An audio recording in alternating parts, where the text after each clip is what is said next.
नमस्कार, स्वागत है दोस्तों। आज की बड़ी खबरें लेकर आए हैं। जानेंगे यहाँ पर बिग ब्रेकिंग न्यूज और सभी बड़ी खबरों को एक एक करके आप तक पहुंचाएंगे इन मुख्य समाचारों को।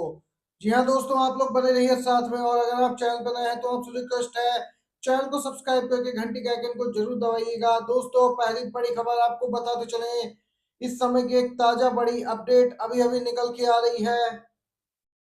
जैसा आप सभी जानते हैं, मुख्य न्यायाधीश डीवाई चंद्रचूड़ 10 नवंबर 2024 को रिटायर होने वाले हैं। कुछ ही दिनों का वक्त शेष है और इससे पहले सीजीआई एक्शन मोड में दिख रहे हैं। गंभीर खबर है दोस्तों, सीजीआई डीवाई चंद्रचूड़ की बेंच ने 8 राज्यों में अस्थायी डीजीपी की नियुक्ति को लेकर अवमानना नोटिस जारी कर दिया।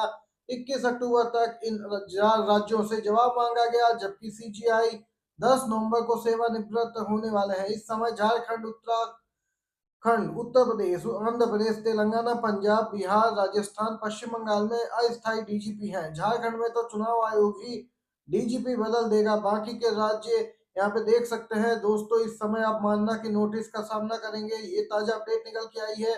वहीं अगली बड़ी खबर आपको बताते चले, झारखंड में राहुल गांधी आज पहुंचेंगे रांची, संविधान सम्मान समारोह का बनेंगे हिस्सा।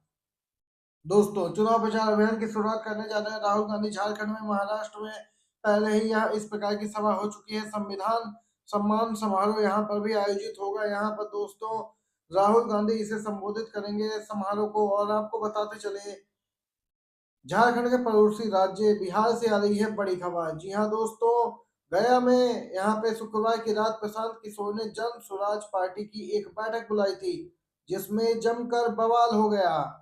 बता दें कि पार्टी ने बिहार विधानसभा के उपचुनाव में प्रत्याशियों के चयन को लेकर बैठक बुलाई थी।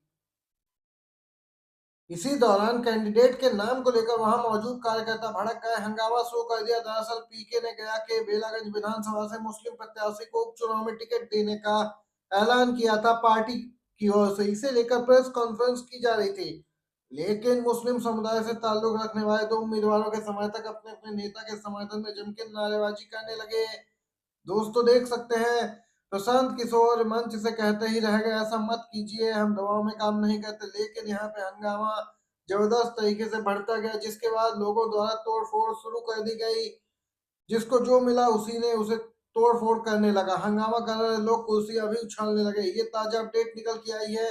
इससे पहले जब जन स्वराज पार्टी की एक जनसभा हुई थी तो पीके को काफी यहाँ पे दोस्तों शर्म का सामना भी करना पड़ा था। 2 लाख छोड़िए, 2000 लोग नहीं पहुंचे थे इनकी रैली में। ये ताजा अपडेट निकल के आई है। एक ताजा बड़ी खबर, पीएम मोदी के खिलाफ दाखिल चुनाव याचिका खारिज हो गई। 19 दिन देर से पेश हुई थी याचिका। इलाहाबाद हाई कोर्ट से अपडेट है। इलाहाबाद हाई कोर्ट ने पीएम मोदी के लोकसभा चुनाव में निर्वाचन के खिलाफ दाखिल चुनाव याचिका खारिज की। न्यायमूर्ति सौमित्र दयाल सिंह ने अदालत ने बीते लोकसभा चुनाव में वाराणसी सीट से पीएम मोदी के खिलाफ नामांकन करने वाले विजय नंदन की याचिका पर यह आदेश दिया। कोर्ट ने कहा कि चुनाव याचिका पहली बार गलत 3 सितंबर को पेश की गई थी। याचिका पर यह रिपोर्ट की गई कि यह समय सीमा के 19 दिन बाद की। हालांकि देरी के लिए माफी के लिए प्रार्थना पत्र दिया गया। कोर्ट ने याची से पूछा कि क्या वह इस पहलू पर कानूनी राय लेना चाहते हैं। दोस्तों, पूरा मामला सुनने के बाद और तमाम यहाँ पर मामले देखने के बाद इस याचिका को सूचीबद्ध किया गया 18 अक्टूबर को और उसी दिन खारिज भी कर दिया गया। याचिका के अनुसार जिला निर्वाचन अधिकारी ने विजय नंदन का नामांकन खारिज कर दिया था। और यहाँ पे दोस्तों देख सकते हैं, उस सीट पर दोबारा चुनाव कराने की मांग की गई थी। चुनाव याचिका में पीएम मोदी का निर्वाचन रद्द करके याची के नामांकन को वैध करार देकर वाराणसी सीट पर फिर से चुनाव कराने की ये मांग थी, जो खारिज हुई है। झारखंड एनडीए में हुआ सीटों का बंटवारा, पूरा जोर लगाने के बाद भी नीतीश चिराग को बीजेपी ने दी सिर्फ इतनी सीटें।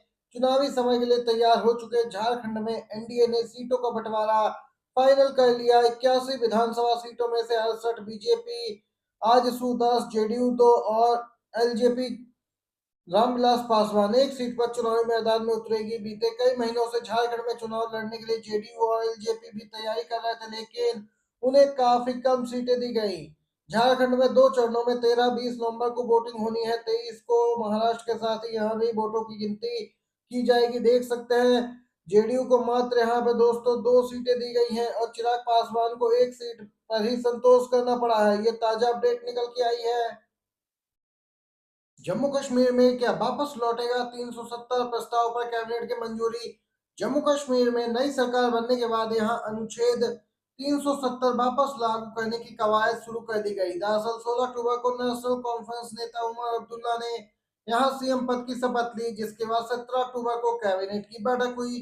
इस बैठक में डिप्टी सीएम सुरेंद्र चौधरी और यहाँ पे 4 अन्य मंत्री मौजूद रहे। कैबिनेट ने यहाँ अनुच्छेद 370 वापस लागू करने और इसे पूर्ण राज्य का दर्जा देने का प्रस्ताव पास किया। मीडिया रिपोर्ट्स के अनुसार अब सीएम अगले कुछ दिनों में दिल्ली में पीएम मोदी से मुलाकात करेंगे और उन्हें यह प्रस्ताव सौंपेंगे।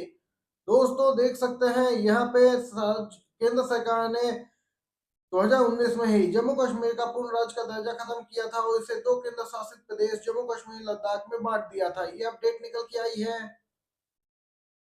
संयुक्त किसान मोर्चा और सेंट्रल ट्रेड यूनियन की राज्य स्तरीय समन्वय समितियां 7 नवंबर से 25 नवंबर तक बीजेपी के नेतृत्व वाली केंद्र सरकार की नीतियों के खिलाफ संयुक्त बैठकें बुलाएंगी और अभियान चलाएंगी। जी हां, खबर के मुताबिक दोस्तों संयुक्त किसान मोर्चा की आम बैठक हुई, जिसके बाद संगठन ने कई घोषणाएं की। संयुक्त किसान मोर्चा ने केंद्र को चेतावनी देते हुए एमएस स्वामीनाथन समिति के फॉर्मूले के तहत किसानों के लिए एमएसपी को लागू करने के लिए सरकार को अब 3 महीने का समय देने का फैसला किया है। इस बैठक में आगामी चुनावों में भाजपा के खिलाफ महाराष्ट्र और झारखंड के किसानों के बीच अभियान चलाने का निर्णय लिया गया है। दोस्तों देख सकते हैं, किसानों का कहना है कि ये विरोध किसानों और मजदूरों के बीच उनकी मांगों को चर्चित बनाने के लिए है। यहाँ पे दोस्तों झारखंड और महाराष्ट्र में भी संयुक्त किसान मोर्चा भाजपा के खिलाफ प्रचार करेगा।